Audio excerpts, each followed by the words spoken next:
Hello mga kalabs! Kumusta po kayo? Hotdog at longganisa po pala itong almusal namin.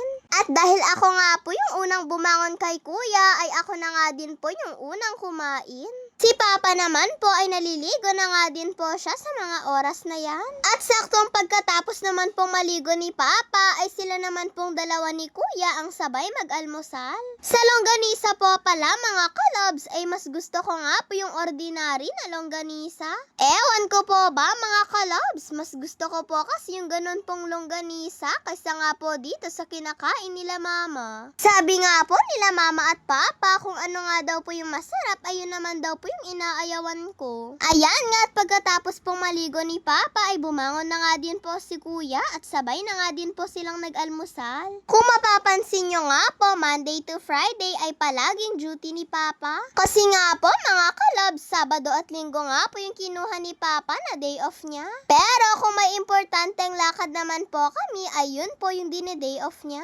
Kaya madalas nga po mga kalabs ay halos sabay-sabay nga po kaming pumapasok ng umaga. Kaya kailangan po talaga ay maaga po kaming gumigising para nga po hindi po kami malate. Ayan nga at patatawirin na nga din po ako ni mama. Mag-isa lang po pala ako diyang papasok dahil hindi ko na nga din po nahintay si Jella. Kaninang hapon po pala mga kalabs, pag uwi ko nga po galing ng school, ay nagtimpla na nga din po ako nito pong gatas ko na choco, pang merienda ko nga po kasi ito.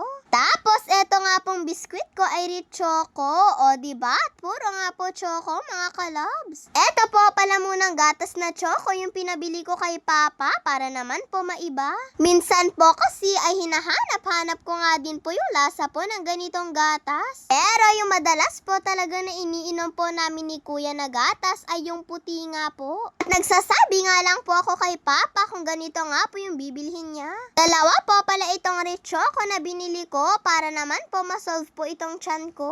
At kapag naubos ko nga po itong gatas ko ay siguradong busog na po ako. Habang nagmimerienda nga po ako ng gatas, si kuya naman ay kanin nga po yung gusto niya. May natira pa po kasing isang pirasong longganisa kaya gusto nga po ni kuya na ikanin yun. At syempre mga kalabs, hindi nga po mawawala ito pong kimchi nila kuya. Nasanay na lang po talaga silang kumain na may ganito. Si papa naman ay nagpapatimpla na nga din po siya ng kape niya. At umalis din po pala sila mama at papa dahil kinuha nga daw po kasi nila yung boneless na bangus. Order nga daw po kasi nila ito kay Ate Rica. Pero sa classmate niya nga po kukunin nila mama at papa.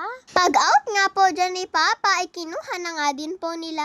At dumating na rin po pala yung kaklase po ni ate at inabot niya na nga din po itong order nila mama. Boneless na bangus at longganisa po pala ito mga kalabs. At pagkakuha po pala nila mama ng order nila ay umalis na nga din po sila kaagad. Pag uwi po pala ng bahay ay eto nga po yung niluto ni mama. Small lang po pala yung size po nitong bangus at 4 na piraso nga po yung laman. At sakto nga lang din po na tag-iisa po namin ito.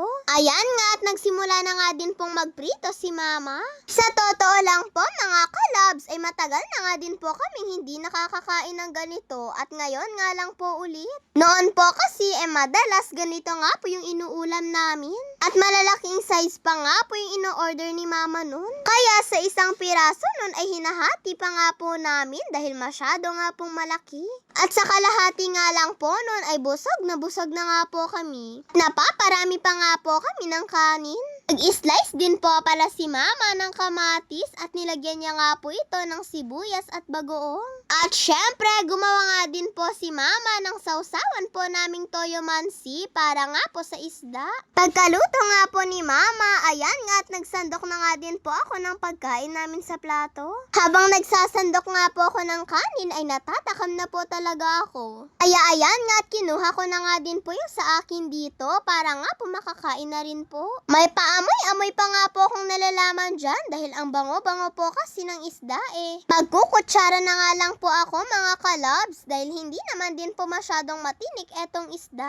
Wala na nga din po kasi mga kalabs yung pinag-o-orderan po ni mama na isda na ganito dati. Eh hindi pa nga po kasi natatry ni mama na bumili sa iba. Ayan nga po mga kalabs at nilabas na nga din po ni kuya yung pangmalakas ang kimchi nila ni papa.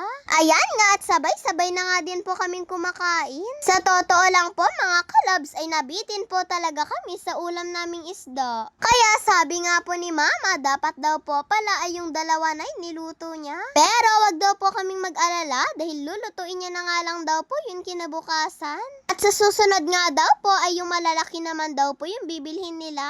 Para hindi na nga din daw po kami mabitin habang kumakain.